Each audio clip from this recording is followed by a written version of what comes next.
আমি রিয়া আপনাদের সঙ্গে শুরু করছি আজকের বিশেষ সংবাদ বুলেটিন। এই মুহূর্তের বড় ও গুরুত্বপূর্ণ খবরগুলো থাকছে আমাদের সঙ্গে। শিলচর মেডিকেল ক্যাম্পাসে নবজাতক শিশুর মরদেহ উদ্ধার, চাঞ্চল্য।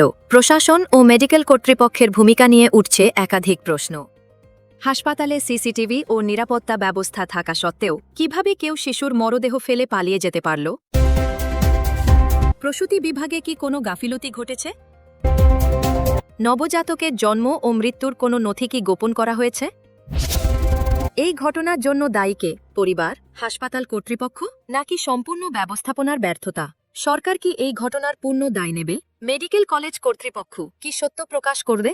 ভবিষ্যতে এমন ঘটনা রুখতে কি পদক্ষেপ নেওয়া হবে? শিলচর মেডিকেল কলেজ ও হাসপাতাল চত্বরের ভেতর থেকে এক নবজাতক শিশুর মরদেহ পলিথিনে মোড়া অবস্থায় উদ্ধার হওয়ায় এলাকায় তীব্র চাঞ্চল্যের সৃষ্টি হয়েছে। হাসপাতাল ক্যাম্পাসের মতো একটি সংবেদনশীল ও নিরাপত্তা নিয়ন্ত্রিত এলাকায় কিভাবে এমন একটি হৃদয়বিদারক ঘটনা ঘটল তা নিয়ে সাধারণ মানুষের মনে উঠছে গুরুতর প্রশ্ন। স্থানীয় সূত্রে জানা গেছে, আজ সকালে হাসপাতাল চত্বরে একটি পলিথিন পড়ে থাকতে দেখে সন্দেহ হয়। পরে তা খুলতেই ভেতর থেকে উদ্ধার হয় এক সদ্যজাত শিশুর নিথর দেহ। সঙ্গে সঙ্গে খবর দেওয়া হয় পুলিশ ও হাসপাতাল প্রশাসনকে। স্থানীয় বাসিন্দা ও সমাজকর্মীরা এই ঘটনার তীব্র নিন্দা জানিয়ে অবিলম্বে নিরপেক্ষ ও উচ্চ পর্যায়ের তদন্তের দাবি জানিয়েছেন। একই সঙ্গে রাজ্য সরকার ও স্বাস্থ্য দপ্তরের ভূমিকা নিয়েও প্রশ্ন উঠছে।